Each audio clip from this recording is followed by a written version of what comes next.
That'll probably blow up in my face later. Okay, we made it. Oh my god, we're gonna die. So here we go. We're gonna start the dreaded cowl repair.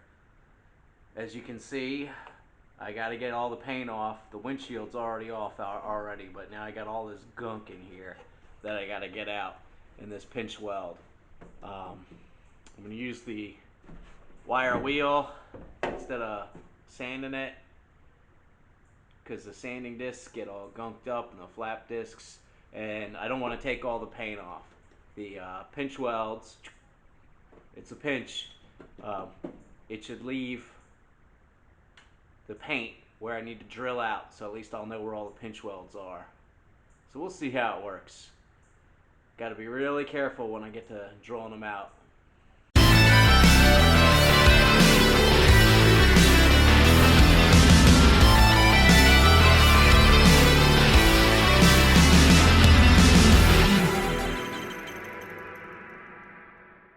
So now that that's done, I got my cordless drill, which is probably going to catch on fire because I beat the heck out of this thing. My center punch, which is key. And now I'm going to try out this Bear spot weld cutter set. I like using the ones that act like a hole saw, but I chip the teeth all the time. So this one's a little different. It does the same action, but it's got a removable cutter head. It comes with 2 spares. And then this pilot bit actually pushes down to help keep the hole started.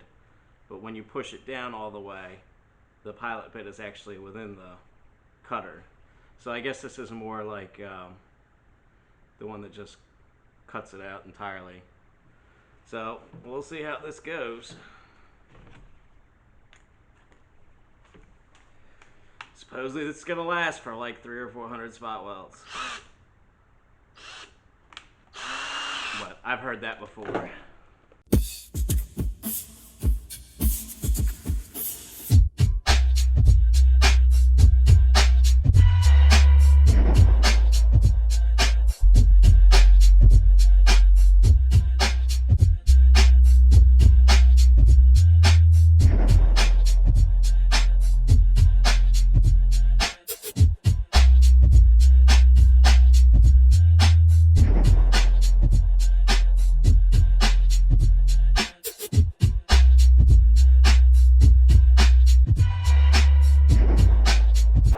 Well, now for the big reveal. It didn't go as nice as I wanted to. That Bear spot weld color did work great. I didn't actually need to start my own holes with the center punch. But now for the big reveal, and I had to resort to the air hammer. I was trying to be all gentle and pop it up open with a screwdriver. But we'll just have a lot of repair work if I can't find a panel to replace this. Let's see how much work we got to do underneath. I already loosened it up, so I know it's going to come off. Ah! There you go. Why?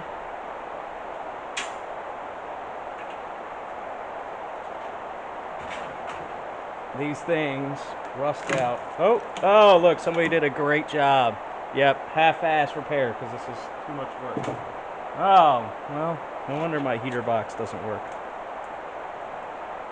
Well, we're going to keep on keeping on. These Mustang panels, and I think this is actually, oh, this is the wrong side. We're just going to cut out the part of the cowl that matches, which isn't very much of it, just this collar. And then, because there's already the mounts underneath, we're going to buy the vent and the heater box, basically for the Mustang.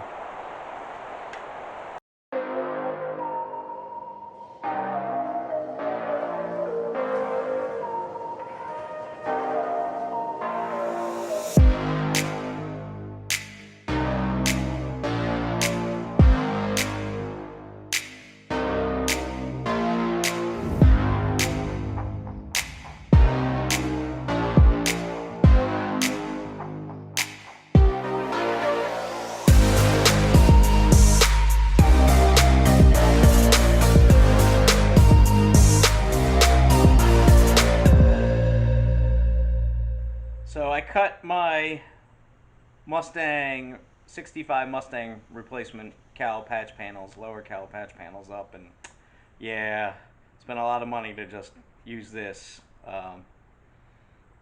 It's easier than making it myself, but maybe not worth the money. I don't know. It looks right. That's all that matters. So we're finally going to try out my Eastwood Platinum rust encapsulator. It is definitely thicker than the black rust encapsulator. I've never used this before. I've mixed it up. I'm going to keep on brushing on with my dollar brush from Lowe's. We're going to see what's going to happen. So I got all my spots where I'm going to put my spot welds with the top upper cowl cover, and now I'm finally ready to paint. Just like the black, this is going on smooth. I know you can see, probably notice there's brush marks. Wow, I should not have gotten the dollar brush. Already got a horsehair coming out.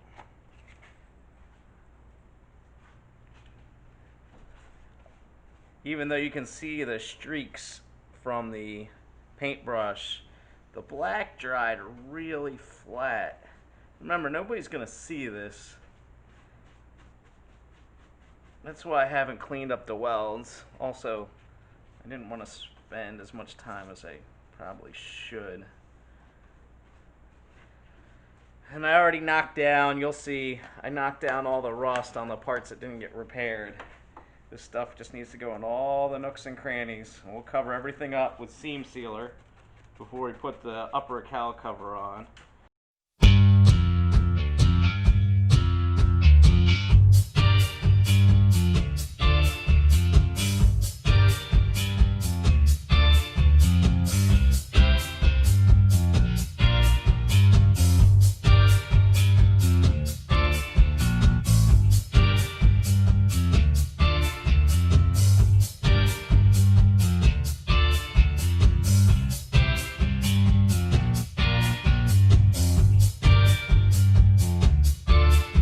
So we got our under cowl rust repair done with our knockoff Mustang parts, and we got our 6465 upper cowl modified to fit the washer nozzles from the old one. I already checked this one to the old one. The fit is the same. There's probably a couple things that are off. Cleaned all the primer, the EDP primer. I know that's repetitive. Off on both sides so that we can start spot welding this back. This is a lot of clamping. Inside out, center out.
So you might notice that there's a whole lot of grinding and welding that I've done off camera. Well, I made a little mistake. So I thought the 64-65 stamping was a little different, and I fit it inside of the 63 once I took the 63 off. Well, I put the 63 underneath, and I was like, oh, they fit. I forgot the 64, 65 body's a couple inches wider. So, yay, I had to cut all this out and try and blend it in. This little lip's a little different. The 63 is flat and earlier, but it'll still take the trim. Of course, I haven't tested it, so that'll probably blow up in my face later. But I got all this going on, so now I'm ready to put these, attach these brackets, weld these back on, and then we'll hopefully be smooth sailing to the front end.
There we go.